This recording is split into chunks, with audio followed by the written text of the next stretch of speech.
Halo guys, Assalamualaikum warahmatullahi wabarakatuh. Kembali lagi bersama saya, Bobby Herian. Kali ini saya akan mengomentari video dari Luis Persito yang judul Tuhan kok pinjam pisau cukur, dalam kurung Kaf Media Channel. Kita langsung tonton videonya dan habis itu akan kita komentari. Tuhan Maha Kuasa, tapi Tuhan mereka tidak mampu menciptakan pisau cukur hingga harus pinjam kepada Raja Asyur.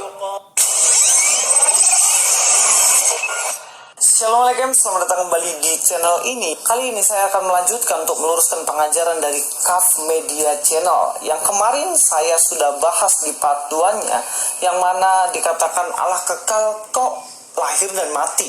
Nah, sekarang saya akan bahas. Video itu sudah komentari juga guys di video saya mengomentari Luis Persito ya. Logika aja kita pakai ya. Kalau Tuhan itu mati dan dilahirkan dan mati, itu berarti dia tidak kekal. Karena kematian itu kematian itu adalah sesuatu yang membatalkan kekekalan. Itu poinnya guys, logikanya seperti itu. Satu pertanyaan yang penting ya dari Kaf Media Channel. Kalau Tuhan Maha Kuasa, kenapa Tuhan kok pinjem pisau cukur? Emangnya Tuhan nggak bisa buat pisau cukur gitu, terus mencukur? Nah, ini menimbulkan kesalahpahaman. Jadi kesannya gini loh, Kaf Media Channel ini mau ngomong di dalam Kristen tuh Allahnya kontradiksi. Kalau Allah Maha Kuasa kok mesti pinjam pisau cukur? Nah, kita langsung aja nonton videonya. Tuhan Maha Kuasa, tapi Tuhan mereka tidak mampu menciptakan pisau cukur hingga harus pinjam kepada Raja Asyur. Jadi apa yang dikatakan oleh Kaf Media Channel ini dikutip di dalam Yesaya 7 ayat 20. Pada hari itu dengan pisau cukur yang dipinjam dari seberang sungai Efrat, yakni Raja Asyur, Tuhan akan mencukur kepala dan bulu paha, bahkan pisau itu akan melenyapkan janggut juga. Sebenarnya di sini kalau kita baca secara letterlek ya, pasti kita akan bingung. Sama kayak Kaf Media Channel, dia mungkin pikirnya Tuhan betul-betul pinjam pisau cukur. Raja Asyur kasih pinjam dulu itu pisau cukur sama cukur orang Israel. Mungkin begitu pikirannya. Dia tidak mengerti bahwa gaya bahasa dalam nubuatan ini itu adalah memakai gaya bahasa kiasan gitu. Apa yang dimaksud dengan kiasan? Kita akan cek. Di situ pinjam pisau cukur dari seberang sungai Efrat, yakni Raja Asyur, bukan berarti pinjam betul-betul pisau cukur, tetapi artinya memakai kekuatan Asyur untuk mempermalukan orang-orang. Meminjam guys dengan memakai itu berbeda ya. Gini, saya memakai cangkul, saya meminjam cangkul. Kalau memakai bisa minjam, bisa punya saya sendiri. Kalau saya memakai, atau kalau pisau cukur ya, kalau saya katakan saya memakai pisau cukur, itu bisa milik orang, bisa milik saya. Tapi kalau saya meminjam pisau cukur, itu pasti bukan milik saya. Ingat, pinjam adalah kata kerja untuk menunjukkan kalau kita tuh nggak punya barang itu. Ingat, kita nggak punya barang itu ya. Berarti kita kalau kita katakan kita pinjam, berarti barang itu milik orang lain, bukan milik kita. Nah, jadi sekali lagi beda, memakai dengan meminjam beda. Jadi Luis ini mengganti kata-kata meminjam dengan memakai. Meminjam bisa berarti memakai ya. Tapi memakai belum tentu meminjam. Memakai bisa memakai barang sendiri, bisa pakai barang sendiri, bisa minjam. Jadi Luis sama sekali nggak ngerti bahasa Indonesia deh guys. Jadi dia tuh mengaburkan istilah meminjam ini. Kalau kita tahu minjam ya minjam gitu, berarti Allah nggak punya pisau cukurnya, dia nggak punya kekuatan, maka dia pinjam kekuatannya Asyur gitu. Makanya kalimatnya seharusnya adalah, kalau ini benar-benar firman Tuhan, dia tidak akan memakai kata minjam. Ya. Tuhan akan memakai kekuatan Raja Asyur, akan memakai pisau Raja Asyur, gitu. Yang dia kasih ke Raja Asyur, gitu seharusnya. Diterangkan di situ, kalau itu pisau itu punya dia. Ya, karena Tuhan itu kan memiliki semuanya, termasuk kekuatan militer Raja Asyur sendiri. Itu punya Tuhan, punya Allah. Itu menunjukkan dia kalau Maha Kuasa. Tapi kalau dia katakan situ minjam, berarti itu milik Raja Asyur. Berarti Tuhan yang meminjam. Itu dibahas oleh media Kaf Channel itu. Ini sekali lagi Luis nggak ngerti. Satu lagi, ayat lain juga Luis harus ayat lain itu juga ada. Tapi nantilah saya bahas. Kita tunjukkan dulu videonya ya. Itu nanti terakhir aja, penutupan nanti saya akan sampaikan. Israel. Jadi menggunakan kekuatan Asyur gitu. Nah, contohnya begini, misalnya Indonesia mau berperang dengan Malaysia, dia meminjam pisau cukur dari Singapura untuk mencukur orang. Nah, berarti Indonesia kan nggak punya kekuatan Singapura. Yang punya tuh Singapura, gitu. Indonesia memakai kekuatan Singapura, artinya Indonesia nggak punya. Berarti yang punya tuh tetaplah apapun rasanya itu tetap punya Singapura. Kekuatan militer itu adalah punya Singapura. Indonesia nggak punya. Indonesia hanya bisa merayu, membujuk, atau mungkin ya intinya adalah kan logis itu kan dia membandingkan Indonesia dengan Malaysia, dengan Singapura. Indonesia nggak punya kekuatan militer, sehingga karena Indonesia tidak mampu. Kenapa dia memakai kekuatan militer Singapura? Karena Indonesia nggak mampu melawan Malaysia, logikanya. Karena kalau Indonesia mampu melawan Malaysia, ya nggak perlu pakai kekuatan militer Singapura, dia pakai kekuatan militer sendiri gitu, ya kan? Itu bukti kalau Indonesia nggak mampu melawan Malaysia, dia harus pinjam kekuatan Singapura.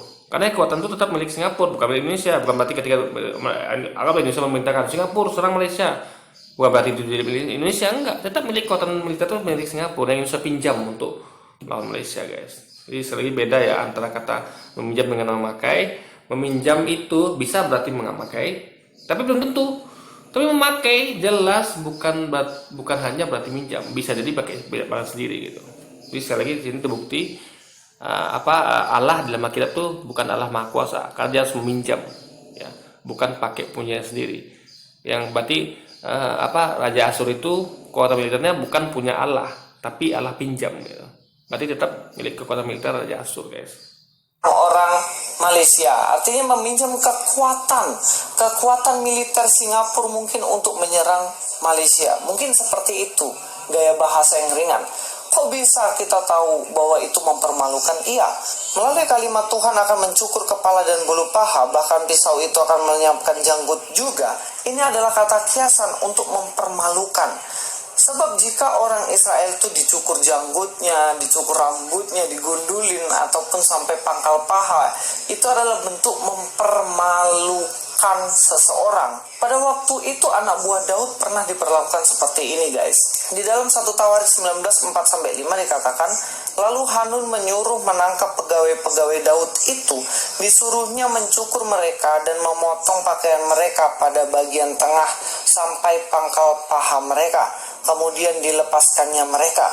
Jadi waktu Daud memberi utusan, di situ itu kan bunyi motong pakaian mereka loh. Ingat, pakaian, bukan mencukur bulu gitu. Kan ditulis ini sampaikan ayatnya nggak nyambungan itu, guys. Ayatnya berkata memotong pakaian, ya, dari janggut hingga pangkal paha. Jadi sekalian potong pakaian ya, bukan bulu-bulu gitu. kepada Hanan justru mencukur orang-orangnya Daud. Dan tindakan ini menjadi bentuk. Yang cukur apanya, Luis? Pakaiannya ya, bukan bulu-bulunya. Bukan bulu janggut, apalagi bulu pangkal paha, tidak. Mempermalukan Daud dan orang-orangnya. Di dalam ayat yang kelima, ketika mereka berjalan pulang diberitahukan kepada Daud tentang orang-orang itu. Lalu disuruhnya orang menemui mereka, sebab orang-orang itu sangat dipermalukan. Raja berkata, tinggallah di Yeriko sampai janggutmu itu tumbuh, kemudian datanglah kembali. Dikatakan orang-orang itu sangat dipermalukan ketika dicukur begitu. Jadi, yang bukan dicukur, dipotong pakaiannya. Coba kita baca ya, dipotong pakaiannya, Luis. Mana? Tuh.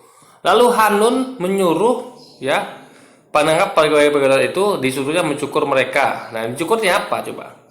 Ya, dan memotong pakaian mereka pada bagian tengah sampai pangkal paha mereka. Ingat. Jadi jangan dicepur dulu ya kan, disuruh mencukur mereka. Apa dicukur? Coba. Kalau dikatakan di bawah nih ya, tinggal di Yeriko sampai janggutmu itu tumbuh kembali. Sampai tumbuh. Berarti cukur janggutnya, guys, ya. Kita konekkan ayat atas ini ya, ayat 4 sama 5. Yang cukur berarti janggutnya. Karena dikatakan di bawah tinggallah di Yeriko sampai janggutmu itu tumbuh kembali. Jadi yang cukur cuma janggut ya.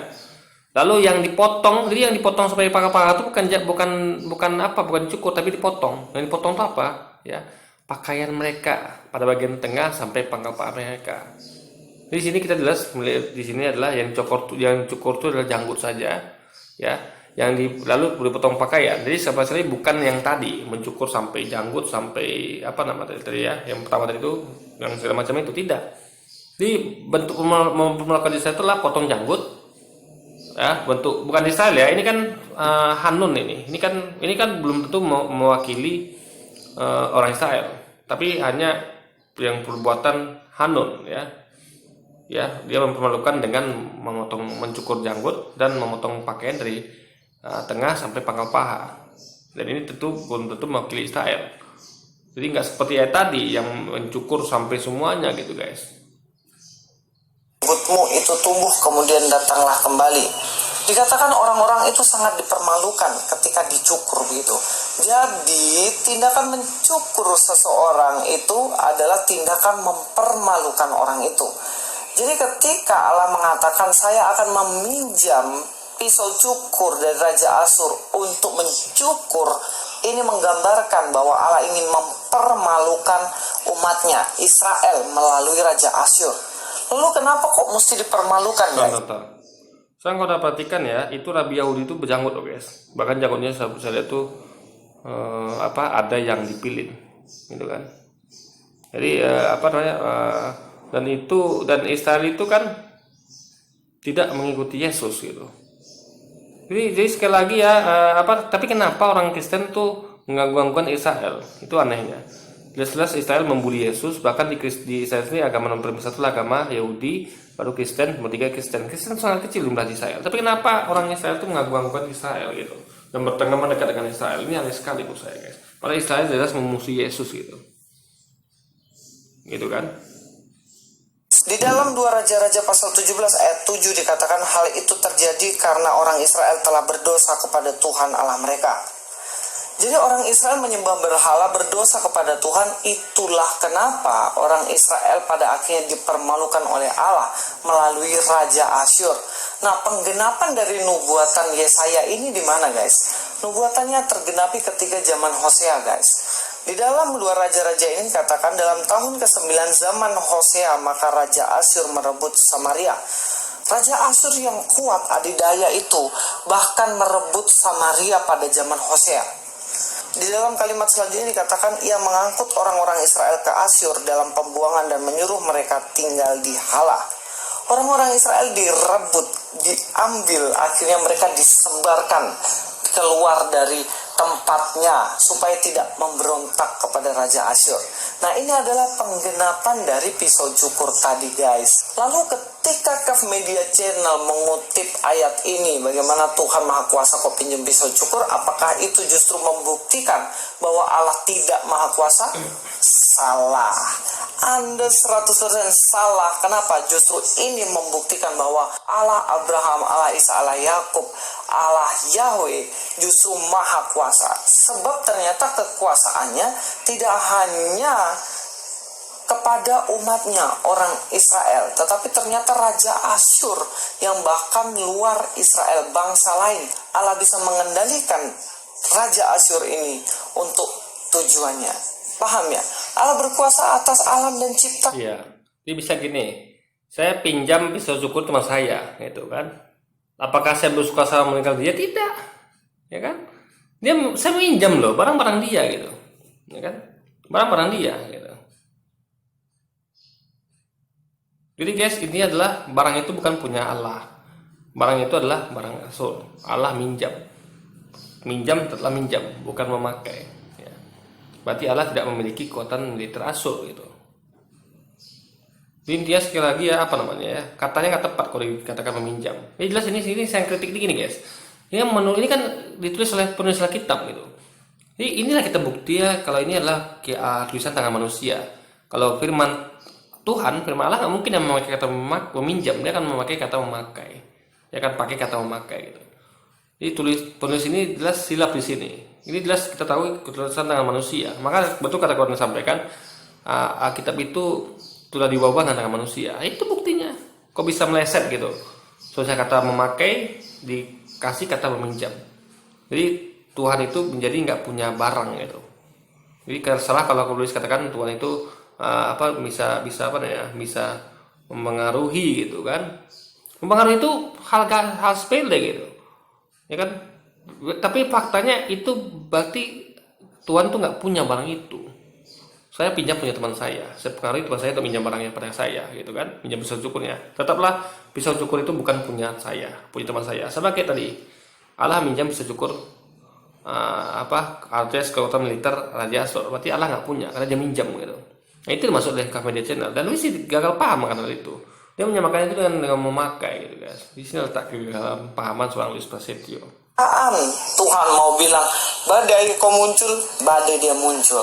Tuhan bilang Raja Asur, Asur serang Israel, Asur menyerang Israel. Ini justru menunjukkan Allah Maha Kuasa. Jadi salah kutip Kaf Media Channel. Mungkin ini yang saya bisa luruskan. Mumpung rambut saya udah panjang, kali ada yang mau cukur rambut saya, silakan. Ya Luis, saya punya pisau cukur nih Luis, mau minjam nggak? Luis mau minjam nggak pisau cukur saya? Pinjam dong. Nih, saya punya pisau cukur nih, tapi ingat ya Luis, ini pisau cukur saya, bukan punya Luis. Luis mau minjam loh.